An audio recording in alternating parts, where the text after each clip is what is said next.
Goody-hoo reminded me why I support assisted dying. So we're dancing the plus.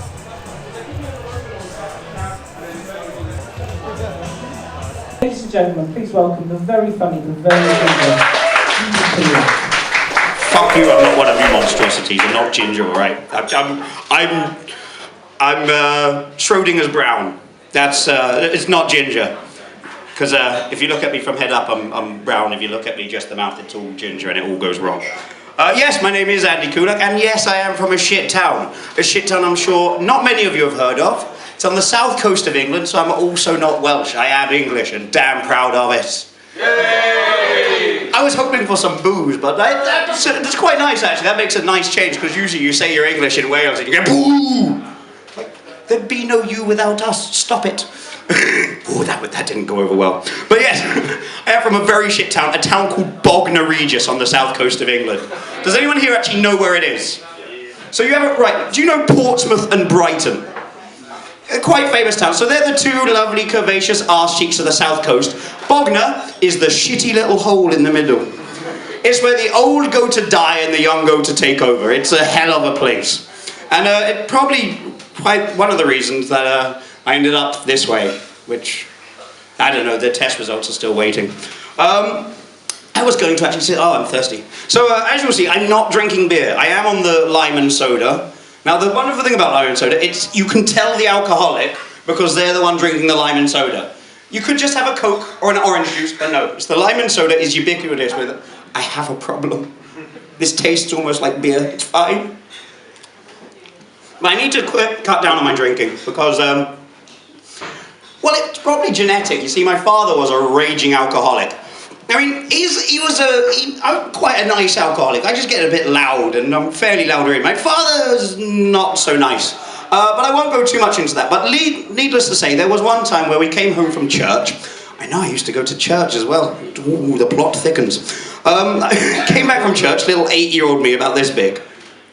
And I get to the stairs, because I'm going to run upstairs, take my shoes off, and I just see pool of blood on the floor.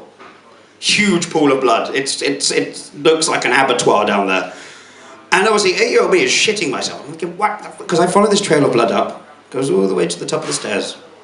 So I follow it up, very slowly, to my dad's room. So I open my dad's room and I don't see him immediately. The first thing I see is a replica he's been working on. My dad used to like making replicas. This one just so happened to be a Smith & Wesson 44.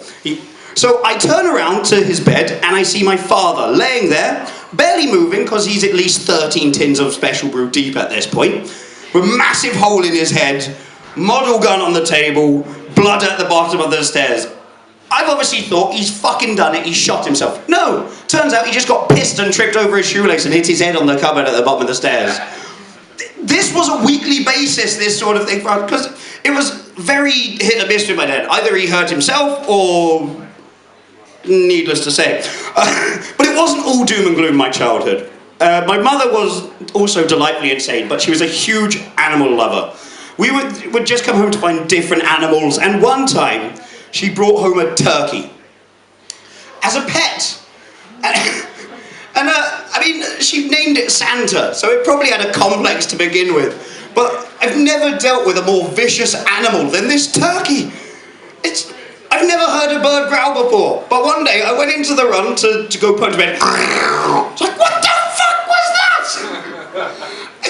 If you hear noises come from animals they don't normally come from, it's almost quite cute. You know, like you hear a cat thinking it's a dog trying to bark. Adorable.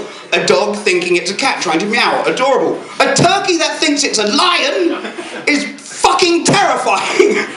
Because it wouldn't back away. It wasn't afraid at all. Just like, come on, motherfucker. Call me Santa. I'm not that dumb. My mum was slightly sadist because she'd give all of her animals these ridiculously funny names. Like we had chickens once. Do you know what their names were? Sage, Onion, and Paxo. I'm not joking. We had a goat once called Curry. You can't make this shit up.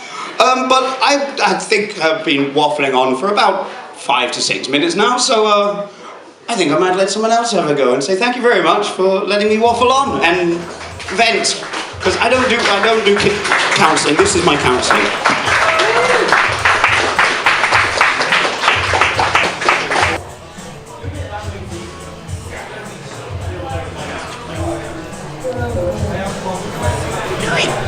So we're dancing.